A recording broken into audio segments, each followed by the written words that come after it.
And I believe we are live. Hello, hello, hello, and welcome. Welcome, Steph.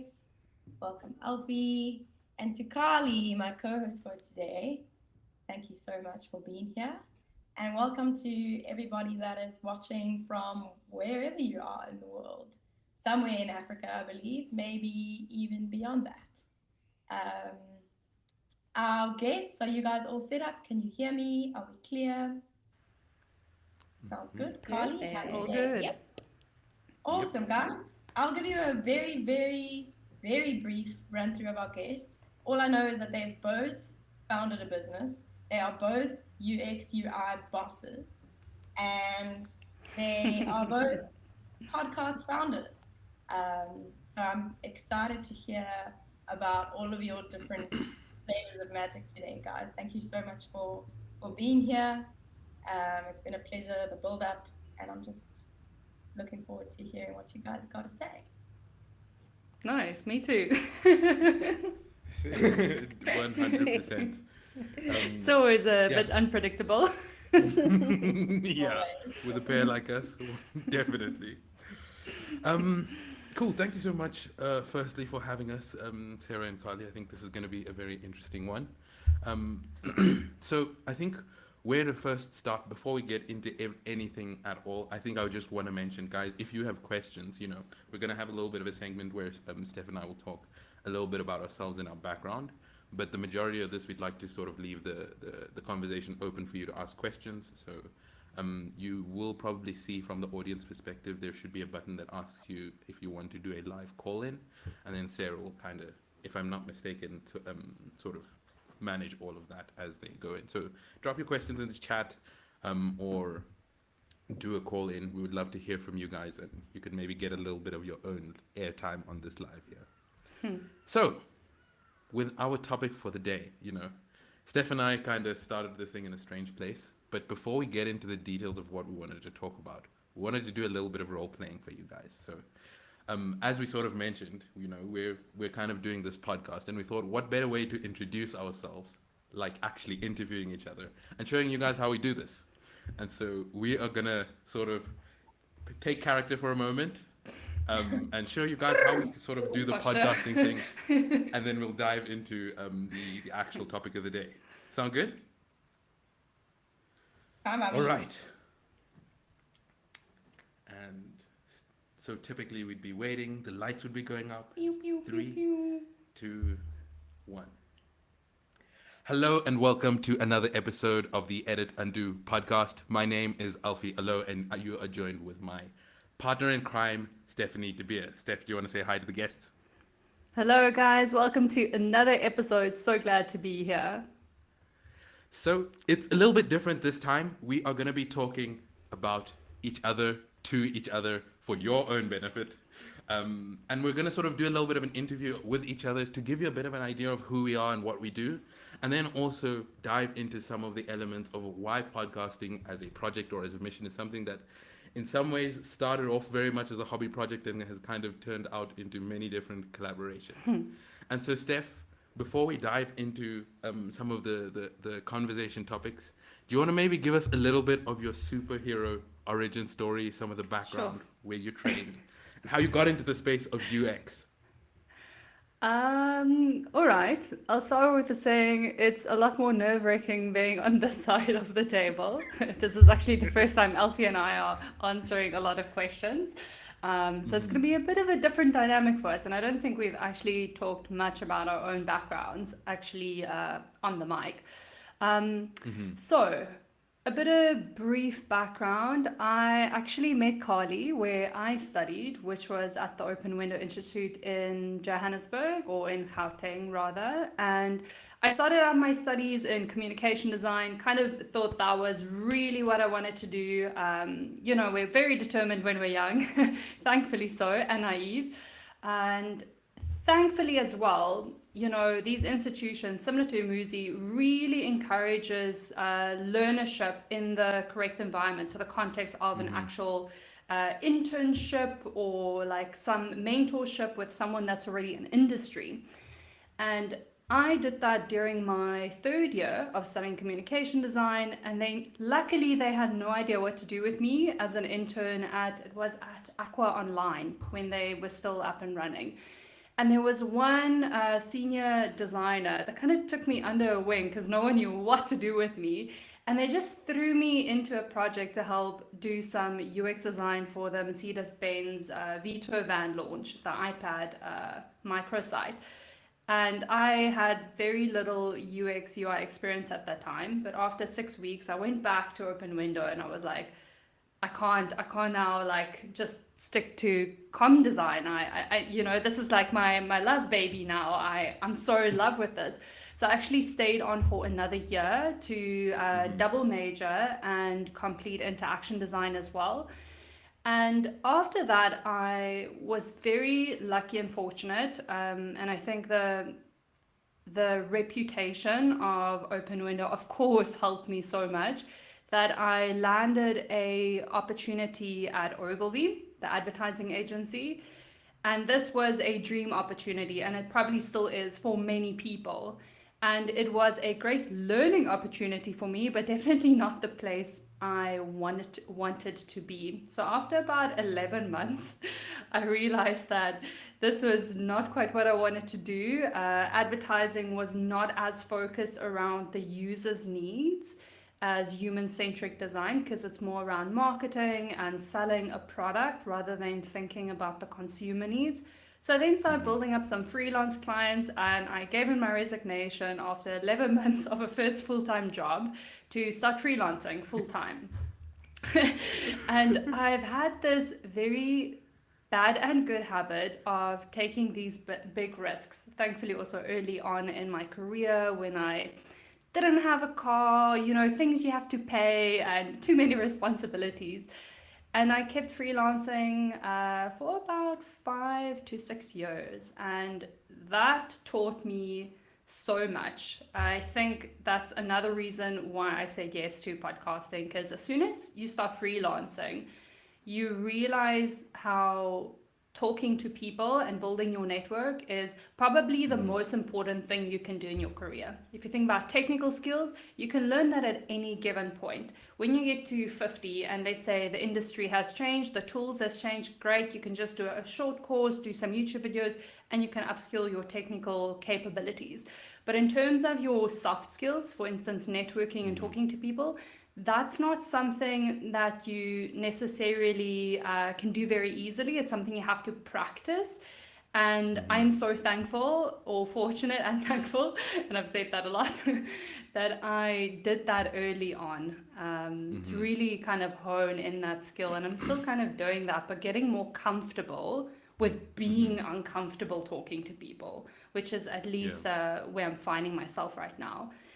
And then last year, I actually decided to stop freelancing and start a full-time gig with an amazing startup, now scale up, based in the Netherlands. That is a tourist product company. And it's been, so great. And thankfully, Alfi and I mean, he'll speak for himself now where we exactly met. But that is kind of a brief history, just to give you guys some lowdown and inform some questions. Very cool, very cool. And I think it's always nice to get a little bit of the background, because we're going to be diving into a lot of the podcasting elements and the value of conversation, but it's good to kind of hear a little bit about the design and some of the things that kind of made up the foundation to your story.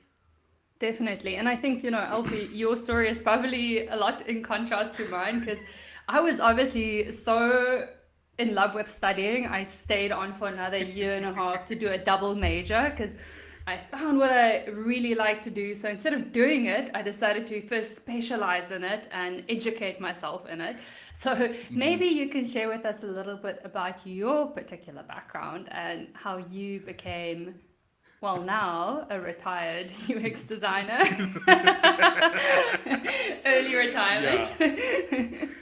Exactly. It's crazy, like how different our story is in so many ways. I think the one thing that was similar is this idea of sort of finding someone who takes you under their wing.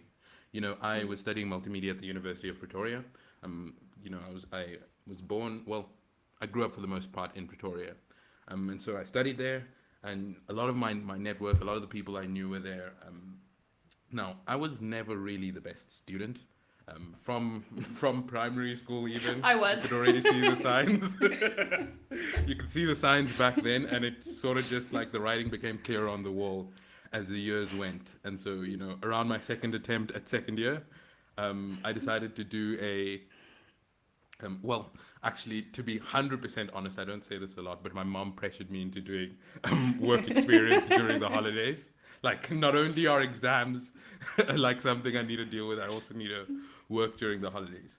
But fortunately, while I was sort of doing my work experience at ABSA, I got to shadow under an entire design team, and it was right about the time they were kind of doing that Africanacity rebrand, and I had the opportunity to kind of see like there are people whose job it is to sit in front of a computer and make things that look nice. Now, the thing I was studying at that time was a lot more focused on computer science and coding and some of the less aesthetic elements of computers. But when I actually got to see what a design team did, I was like, oh, this is something I can do.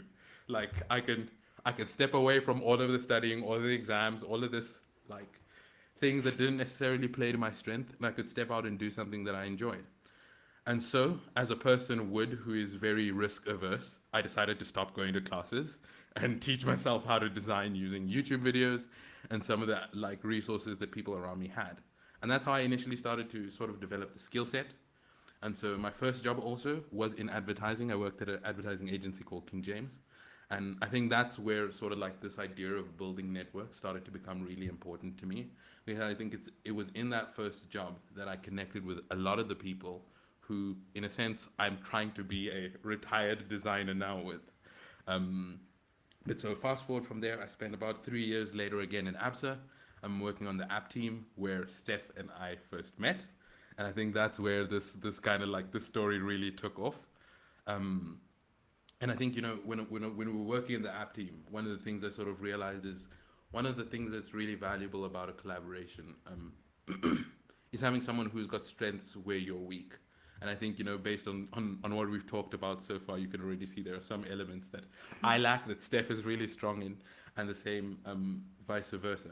But I think that one of the things that was interesting, and Steph, I'd like to get your opinion on this, is when we were starting the podcast, we didn't necessarily know what the objective is. Like, there wasn't this like clear goal of this is the podcast we're going to start, and when we get to this episode or this many listeners, we're going to be big and famous. So like, can you share a little bit from your side what you felt like drove you to do something that didn't necessarily have a clear goal, or kind of what was going through your mind at that time?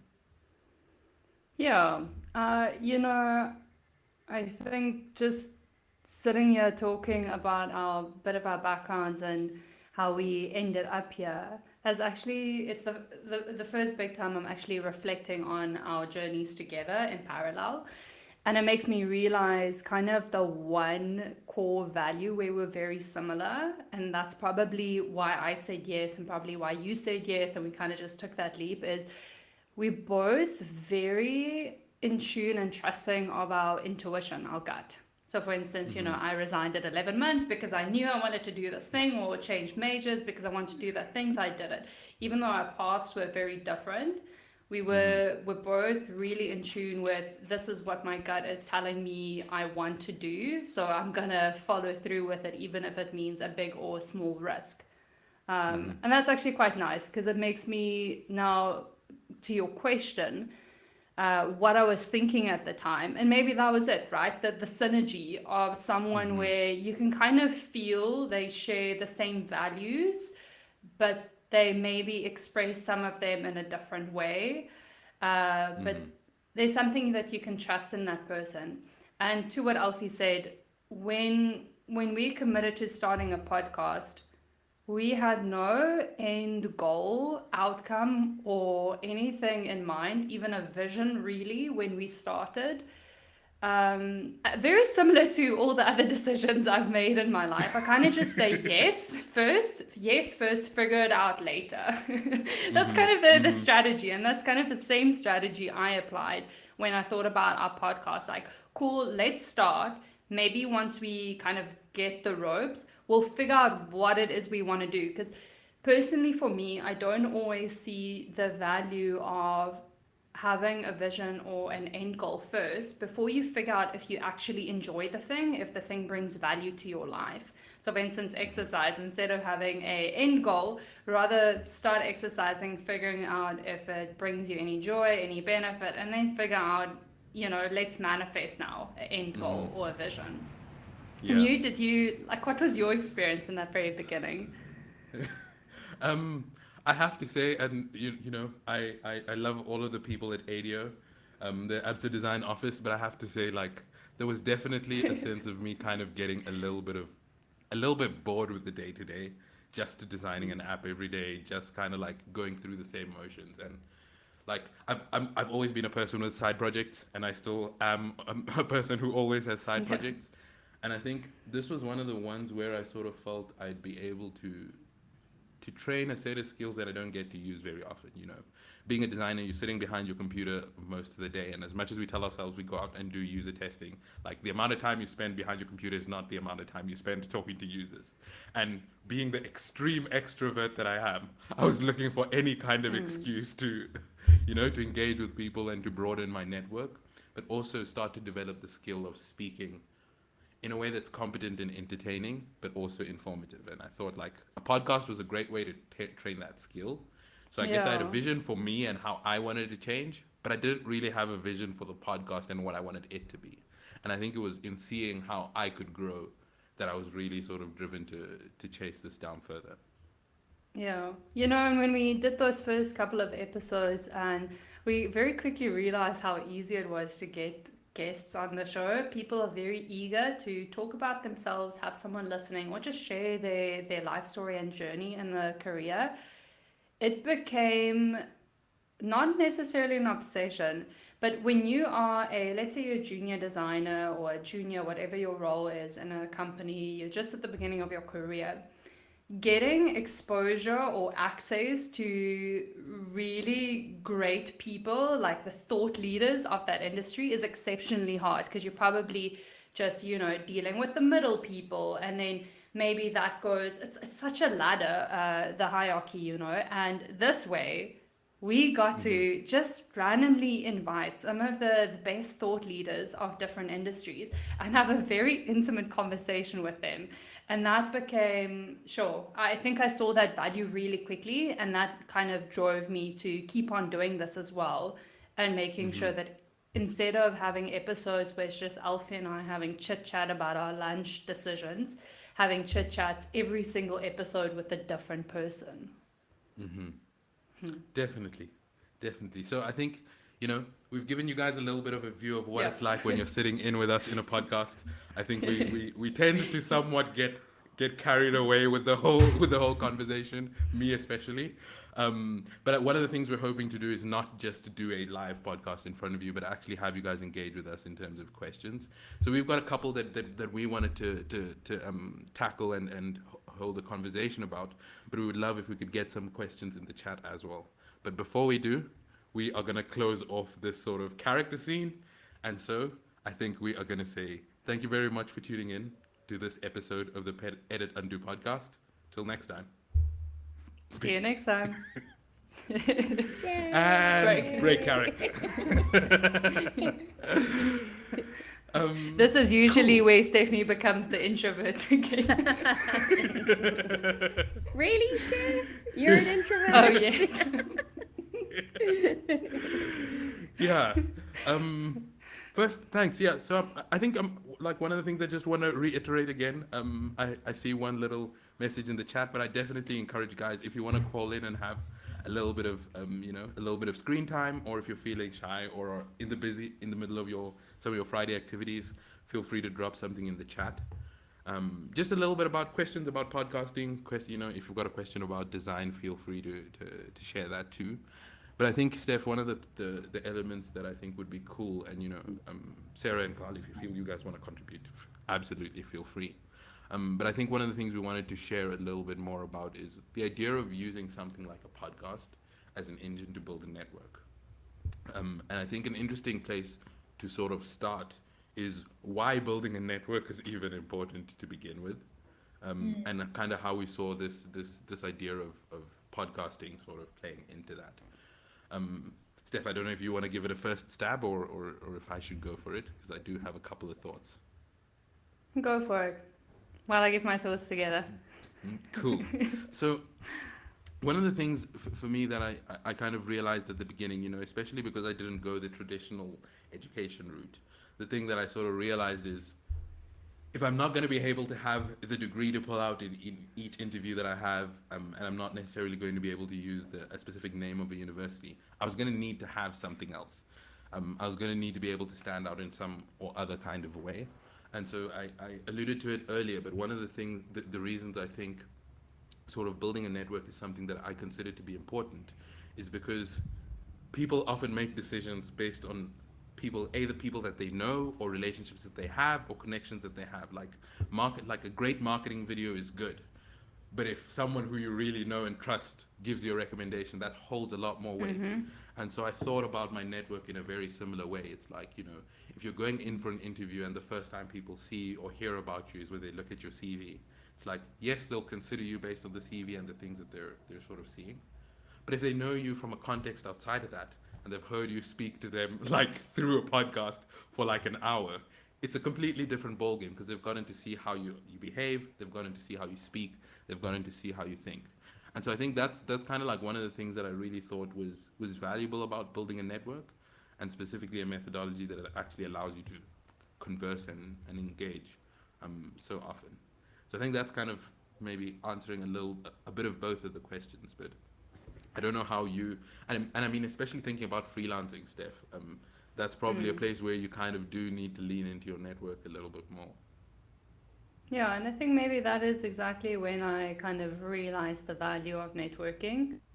While I started out networking, my first freelance gig was through someone that just found me on LinkedIn. But every single client after that for 5 years was by word of mouth. And I never really, now people advertise and socialize their like skill sets on Instagram. I never really did that at all, actually not a single time. And it was just with networking, someone saying something, referencing someone, knowing someone, mentioning me.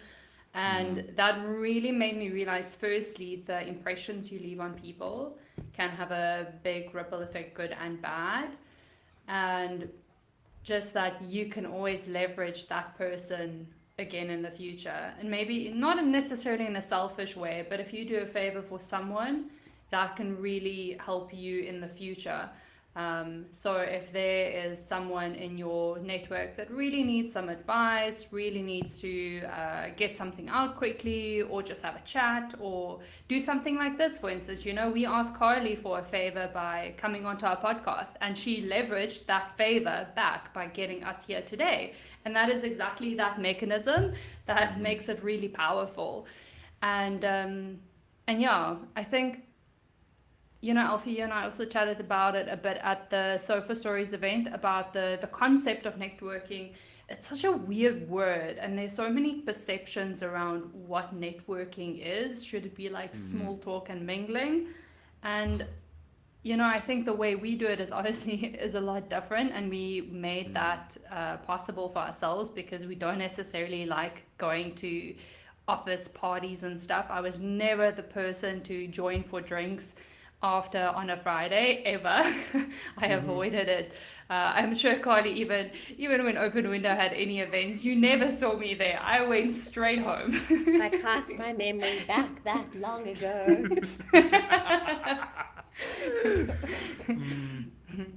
Yeah, no, that's crazy, Steph. If I can jump in to talk to what both of you guys have said, I definitely have this question, and I think maybe some of my colleagues and the learners in the space might share it, because so Umuzi's obviously set up that we are fully remote, and this concept of like networking obviously has a few connotations to it, where there's like the understanding of it and then the actual practice. And like, let's give a scenario. So I'm an introvert and I work from home and I kind of engage with my colleagues in a stand-up maybe once a week. Like, how can you sort of deconstruct the concept of networking into a more digestible way for someone that's like breaking into their industry and just sort of starting out? Because I think it feels very overwhelming in general, even if you were to go to like an in-person meetup, like walking up to someone and trying to do this monster of networking is quite a thing. And then you make everything remote and it's like, damn, what how do I even go about this? So I don't know what you think about that. Steph, I don't know if you've got any initial Yeah. thoughts. There were three words that immediately came to mind. This is going to sound so cheesy. This was not practiced.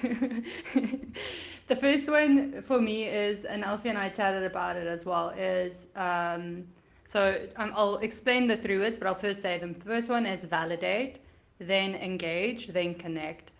And the first one being validate. If you are sitting remotely behind a laptop, you are working remotely, you're new in the industry, validation to someone else in the industry that maybe you want to connect with. And that can look like commenting on a LinkedIn post that they made, like, wow, I found this really insightful, giving it a like, like really showing admiration or agreeance or advocating for what someone else has said. People love being validated. We all do. That's human nature.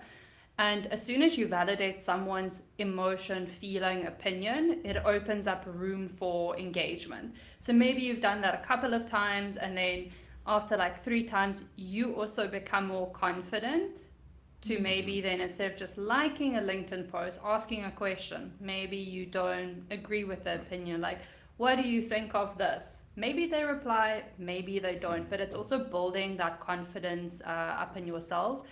And again, this is the same if we don't have to take the LinkedIn example. I'm joining a company-wide meeting. Someone's presenting something, let's say the finance department, about their new budget structures. And I decide to just in the chat, like say that I agree or I advocate for whatever structure they are setting up. Again, in the meeting chat, a little bit of engagement. And then maybe later on, I decide to do a coffee chat and I send a direct invite to that person to just have a coffee chat. And that might seem really intimidating, but again, as soon as someone feels validated, they're actually really open to having a conversation. Because I think we also underestimate that people that are further in the industry, for instance, Carly, I'm going to take you as an example because that's why I reached out to you for the podcast. When you've been in industry a couple of years, you probably already know the value of networking, interacting with random people. So you don't necessarily need that much, not intention, you don't need that much reason to say yes to just like, hey, do you have 5 minutes for a coffee chat? To kind of know instinctively from experience that something will come from that. So, validate someone or someone's plural, then try and engage so you can build up your own confidence, and then you'll connect with them eventually. You'll connect with someone else. I love that. That was so well said, Steph. Like, I feel like they were really good. Yeah, organic and unpracticed. I think the word that came up, sorry, Alfie, I want to hear from you 100%. It's the feeling with putting yourself out there. Like, that's the best advice I've ever got in my life, is put yourself out there, you'll never regret it. And this can be in a professional sense as well. Definitely. I think before I answer, I kind of just want to add on a little bit onto what Steph said, especially that element about validate.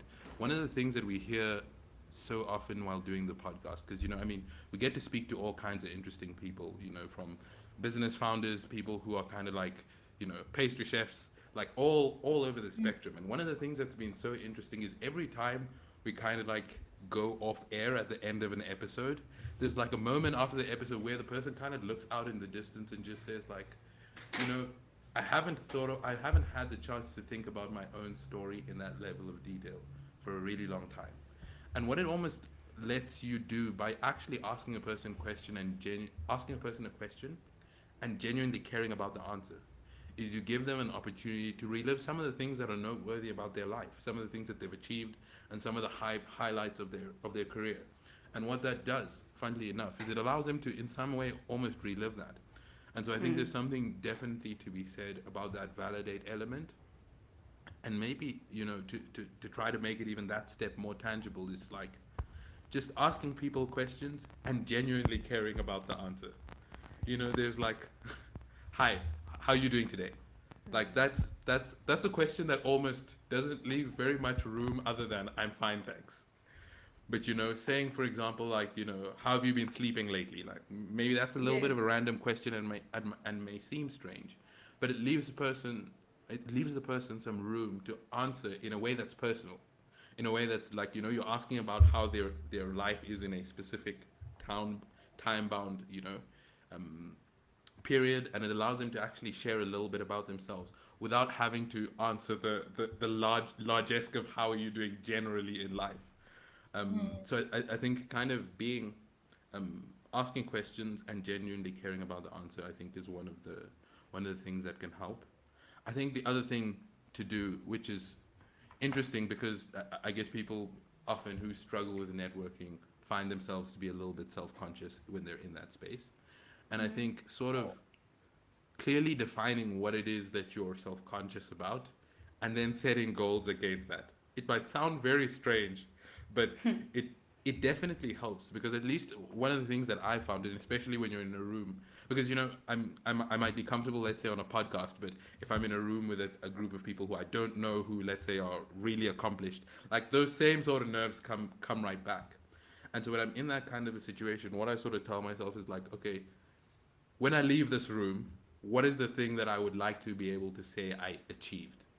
And sort of thinking about that before you're actually in the room, because I think when you're actually in the room, you're too busy thinking about whether, did you put lotion on your hands, or like, does your breath smell okay? Like, are you being awkward? And you've got all of these other things that are running through your head. So it's hard to think about like, why am I here in this room with these people? But I think, one of the things I try to do before an event, before going to anything like that, I ask myself like, if everything doesn't go according to plan, what are the minimum things that I would have liked to have done, and then I do them first. So let's say I'm going to drinks and I want to meet one person that I don't know and get to know what they do professionally. Like for me, that's a networking session well spent. I will, and I can remember because I was at the South Africa, the Startup ZA meetup a couple of months ago. And it was a networking event, and I was like, I haven't done one of these in a while. And so the first thing I did, as soon as I got there, is the first person I saw, I just spoke to. Which is very uncomfortable to do, but once you start, it's kind of like there's a conversation. And now instead of worrying about whether you're being awkward, you can actually just listen to what this person is saying and genuinely care about their answer and sort of hold the conversation. And it makes being awkward a little bit easier. Yeah, I was literally going to say the same, and that's to the question in the chat box as well. What I found that commonly happens in in-person settings, and even if you, let's say, you're in a call or something as well, naturally as people, we are most comfortable when the person in our presence is also comfortable. If someone sitting across from you at the dinner table and you can sense that they're uncomfortable, it's going to make you feel uncomfortable. And the easiest way to make someone feel comfortable is to let them speak about something they know, something they can recall, or something about themselves, because that's easy conversation. And what we usually do, which is not very helpful, is we walk up to someone, we're like, oh, give them a compliment, like, oh, that was such a nice talk. Oh, you're so great at this. That doesn't leave room for them to talk. They just go, thanks, cool. And then we both stand there awkwardly. And I had this interaction the other day, and I was like, oh, this is so awkward. And it really, what you should rather do is, and I'm preaching to myself as well, is ask something. Come up with a few questions beforehand that you can ask them, either because you listen to what they said, or it could be even a question they have the answer to, something about what you're experiencing at the moment, an opinion, something they can easily answer, because that will put them at ease. And as soon as they start talking, it alleviates so much pressure off of you for that first few moments of engaging with a stranger. Because then they're talking and you just have to listen, and you're like, you know, you validated them and you can like calm down because you just have to nod. And then it makes it a lot easier because you can kind of feed off of the fact that they are feeling comfortable and confident talking to you. And yeah, I should also do that more. I'm not used to talking to people in person anymore. Yeah, it's amazing how comfortable you get in the remote space. Yeah, that muscle is weak. Yeah. True. I saw there was another interesting question in the chat, and there was, so it was still about some of the challenges with networking, but specifically when you feel like you're out of your depth, like you're in a room and everyone else maybe is a little bit more capable, or they seem to know a lot more than you. I think one of the reasons I wanted to address this one is, you know, I think for quite a while, especially at the beginning of my career, this is where I found myself pretty much all the time. It was sort of like, you know, when are they going to figure out that I don't have a degree and I actually just learned all of this stuff on YouTube? That was literally floating around my head all the time. And then, like, slowly I started to realize one of the best positions to be in a conversation is the person who knows less. Because you just have to ask questions about things that you don't understand. Like, when you feel comfortable with recognizing the fact that the people around you know more, and that they might be willing to share, and they will make you smarter having answered the question. When you can kind of come into a conversation with that mindset and do so, I guess, with a level of humility, it sort of removes a lot of the conversational pressure from you, you know. And I think, Steph, as you sort of mentioned, that whole element of validating. When you acknowledge that a person is an expert or capable in a field, and then express interest in knowing what they know, there's a certain level of validation that you provide to that person and room that you give them to take the role of the person who is more capable and competent. And so I think there's definitely a way that you can approach that kind of networking conversation that doesn't make you seem like, you know, a fangirl or like just a person who isn't capable. But what you can instead do is position yourself as a person who is interested in learning about something that somebody knows more than you about. And, you know, I think myself and Steph, because we've kind of made our podcast topic so broad, you know, we speak to people in all kinds of different creative fields. Very often we're speaking to people who we know next to nothing about. You know, like, I mean, talking to Lo about furniture and the aesthetics of it and how he puts all of his work together. Like, I know nothing about that.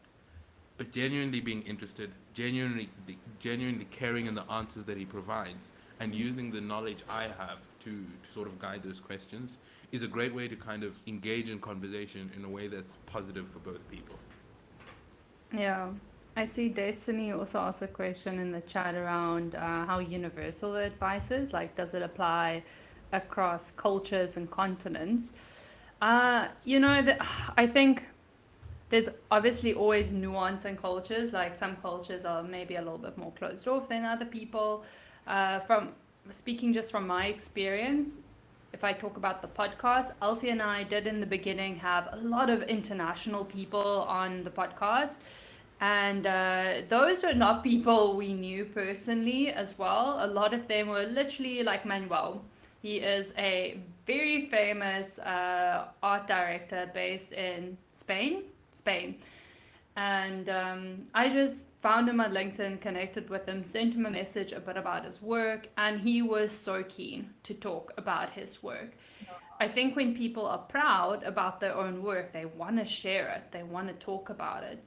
And having colleagues as well who are all based throughout the European countries, how I've also, the same things I've been saying, it has worked for me. So I think at a basic human level, we're all human, we all crave connection. Again, we all crave connection, we all crave validation. Doesn't matter where you are based or what you're doing, that's like a core human need biologically. So I think if you can hone in on that and really find how you can connect with someone, and even if it's on a very basic level, first asking them about their family. I mean, if it's a colleague and you're open to chatting about their family and you're genuinely interested. No, I think you're so right, and it is a bit of a challenge, sort of knowing how to network when you're in a completely different space. Destiny, I know you're sort of calling us, I think it is from the Netherlands. And I think you are right, the social standards are different from place to place. If you're interested in diving into it, like in any kind of detail, there's an interesting book called The Culture Map. And it's sort of this lady who did like an analysis of how people operate in different countries and how to adjust for like a business's communication in that specific country. So for example, Japan is one of the countries that might be they're a lot more focused on sort of like hierarchy and status.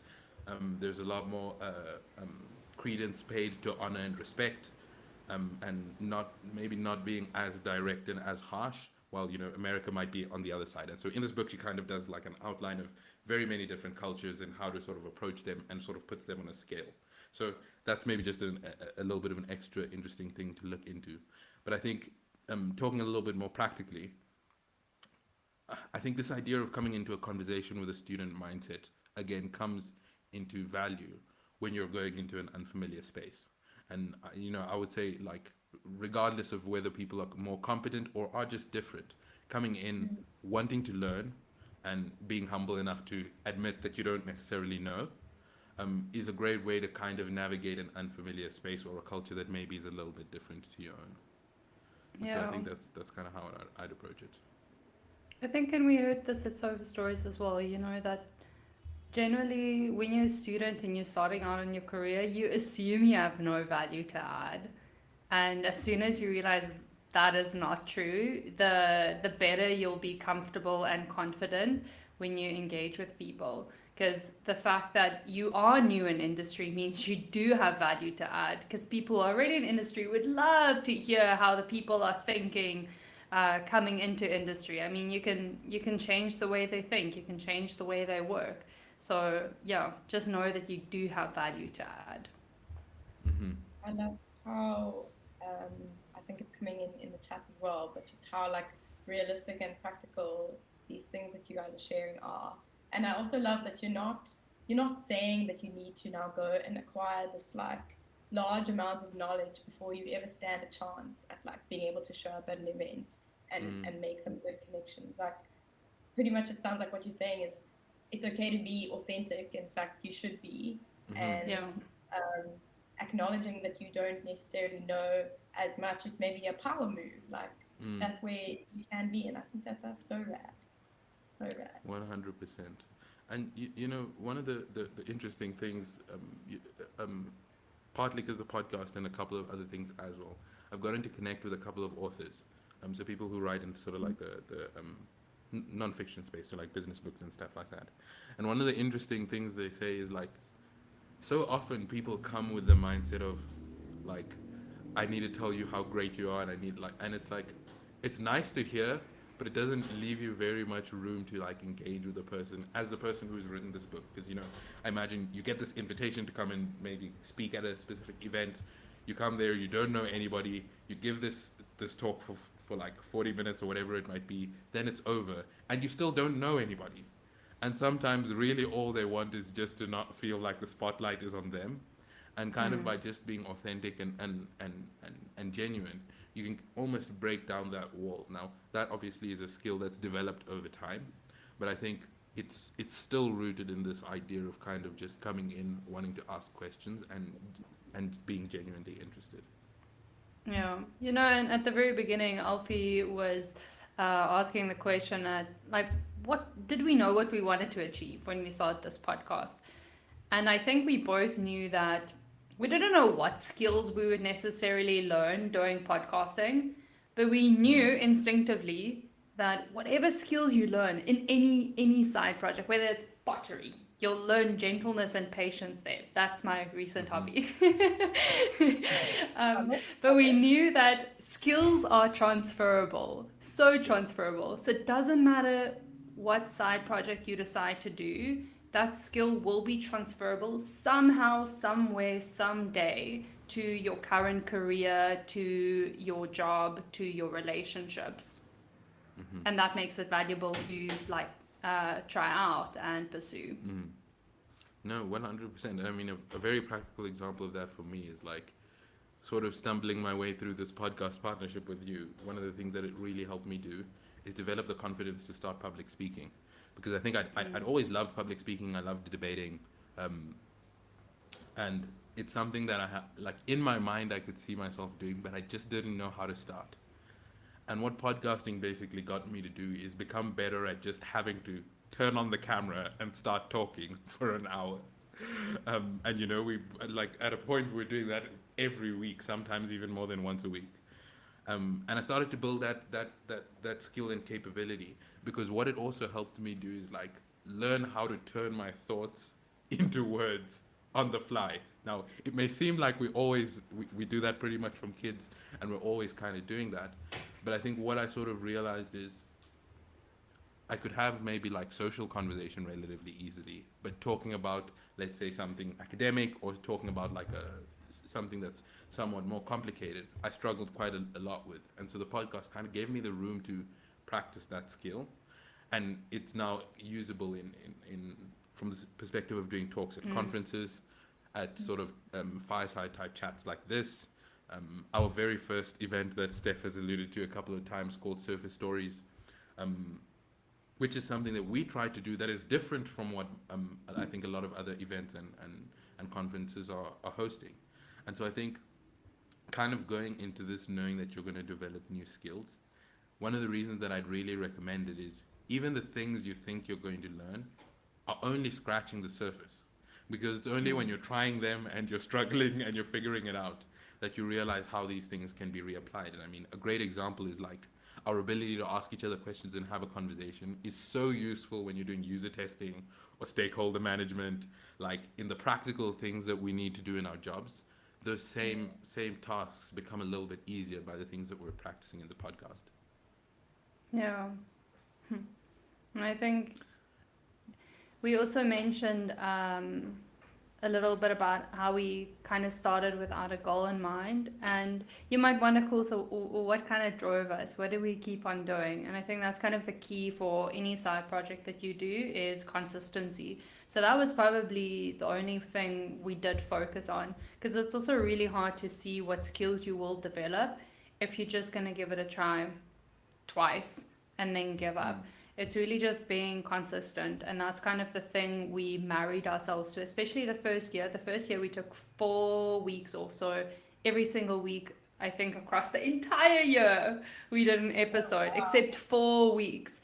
And now it's a lot different, but like we were really married to that would be our only goal, because even if the content turns out to be shit, the consistency will teach us a lot. It will teach us technical skills using the software, technical skills about sound quality, skills again about conversation and talking to people, scheduling people's diaries, the admin behind that, and social media. So I think whatever you pursue in that side project, if you're unsure what it's teaching you or what you're gaining from it, just first get onto consistency and keep going.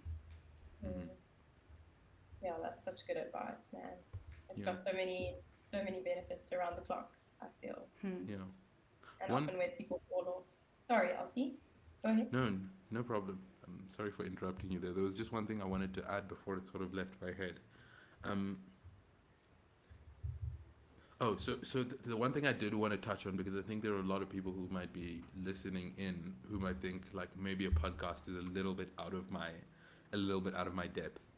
And there's all of this work, all of this editing that you need to do, all of the sound stuff that you need to do, and it kind of just makes the whole thing seem like more effort than networking might be valuable.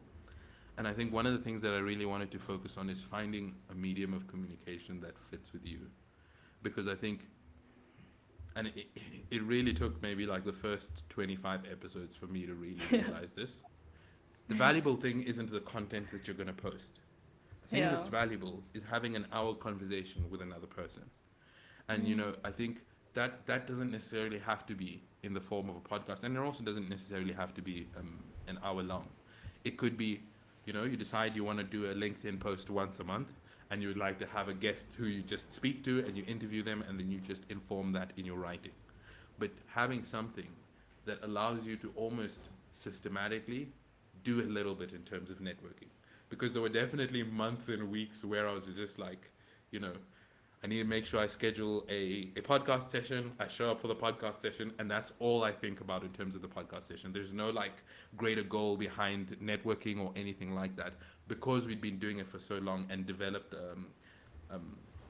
like it almost became scheduled and something that I didn't have to think about and actively, fight with myself every week. And so what I would say is find a way of communicating that you're comfortable with, whether that's writing, whether that's Instagram pictures, like whether it's a podcast, whether it's a blog, whatever it might be, but just a platform that you can use to start a conversation. Because that's one of the things actually that the podcast does that's so underrated. It's a great excuse to reach out to anybody. We've had lecturers from Stanford on our podcast for no other reason that we have a podcast and we want to talk to you. And we built that from the ground up. Makes us seem very legit. And the thing is, it seems legit, but at the same time, it's also just me and Steph talking for an hour with random people. And like a LinkedIn article series can also just be notes that you write on your iPhone or whatever phone you have in passing time. And then you eventually set up casual coffee chats with some of the people in your office, and you write notes from them and include them in your monthly LinkedIn article until you actually start interviewing people. And so you can build the platform organically, or never even publish it. But just going through that process of reaching out to people and having something reliable that you can use as your excuse to reach out to people, I think is something that each person should at least definitely think about, because your voice is definitely needed out there in the global conversation. Yeah. I see we have another question in the chat from Zinle, and he asked, do you guys have the tips on how to get comfortable and become more confident in your own voice? Alfie, I'm going to answer this one because... Alfie, why? Go for it. And maybe Carly, I'll ask you as well. I want to leverage a little bit of introvert opinion here, rather. I read this relationship intimacy book called The Dance of Intimacy. It's a psychologist that writes these books about people, dynamic and behaviors. And a part of the book, she explains this exercise she gives to people who really feel intimidated by dating, and especially people who are very late in their life. So they might have been married for 20 years, so they don't have the skill. So you can think of yourself as that person new in an industry and you don't have that skill. And she gave this person the task of, don't go do this, go stand at the bottom of an escalator and ask every single woman that comes down the escalator if they want to go have a cup of coffee with them.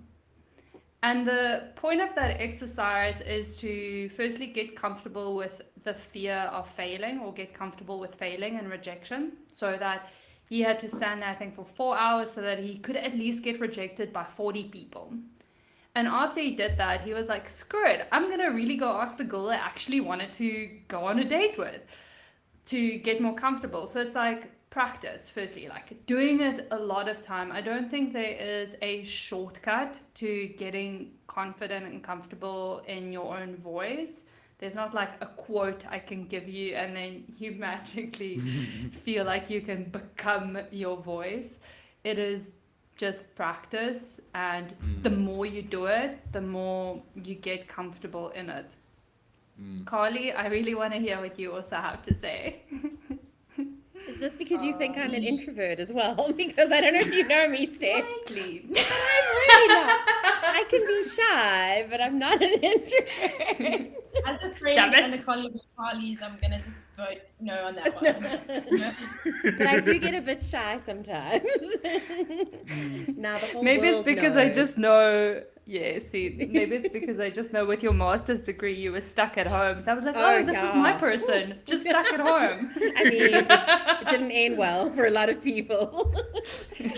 I think practice, honestly, you have to, and speak to people who you feel safe with in the beginning, sharing opinions, and so that makes you feel like you can do it more. Consistency and practice. The more you speak about something, the easier it is to be able to speak about that thing. and the more you will feel confident to speak about it in spaces where you maybe don't feel so safe, and not in a bad way, just like make you feel uncomfortable to a certain extent. Yeah, I think you're totally right.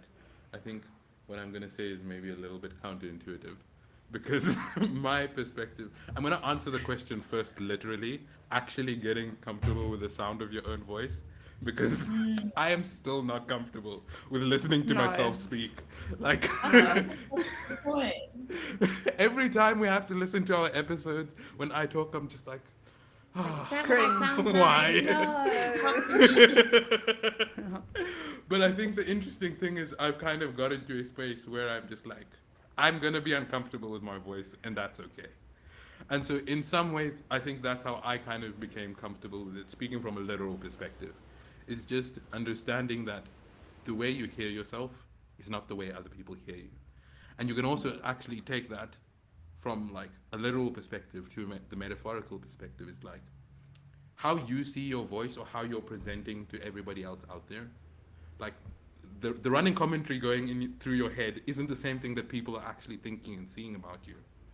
And I think one of the things that has helped me become more comfortable with putting myself out there is doing it knowing that there are specific people around me whose opinion that I care about and who are willing to give me feedback, and using them to bounce things off of. Because I found if I just stay in my head and I get hypercritical about the things that I do, I end up like stressing over things that you know nobody else probably even noticed. And so having kind of people that you know, especially if it's something that you're publishing or putting out into the world, having people that you could sort of share it with and would be willing to give you feedback, I think is a very important one. Kali, as you sort of mentioned, going into spaces where you feel safe. You know, I think in 2022, I kind of really started off my journey in public speaking. And in the second half of the year, I did about 6 different talks.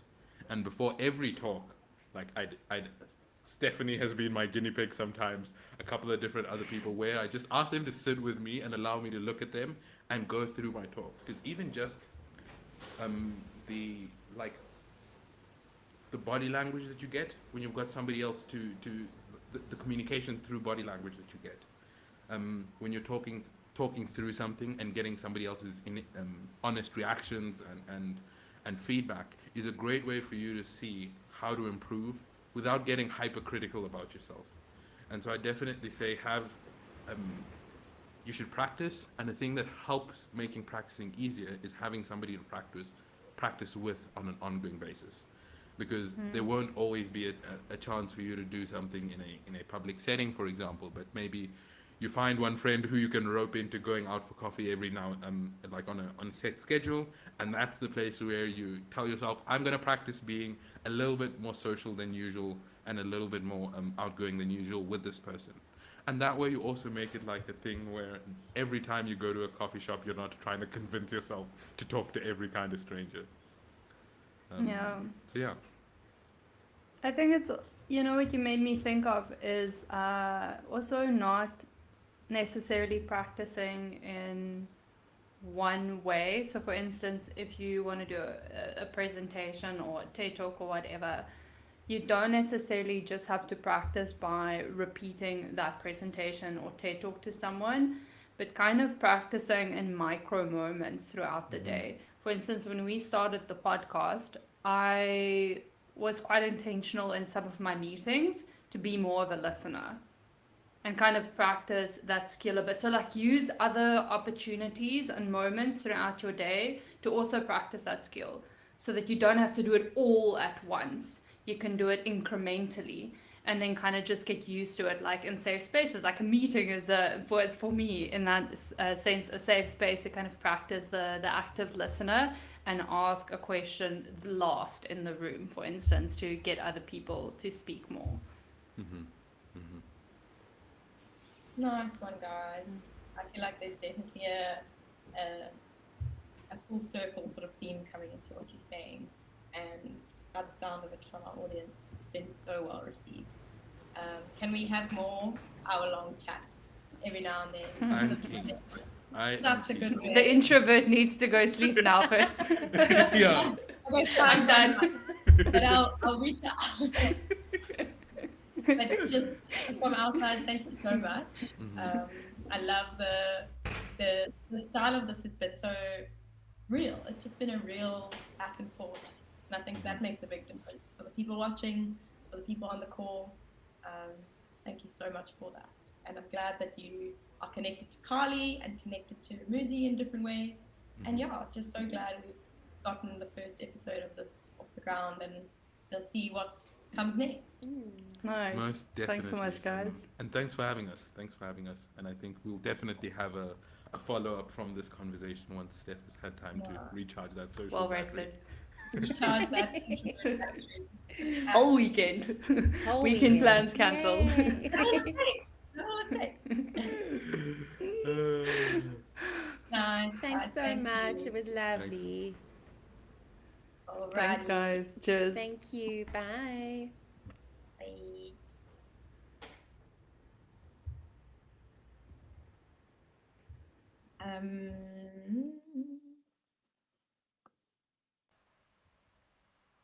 If you can maybe just camera and mute for the interim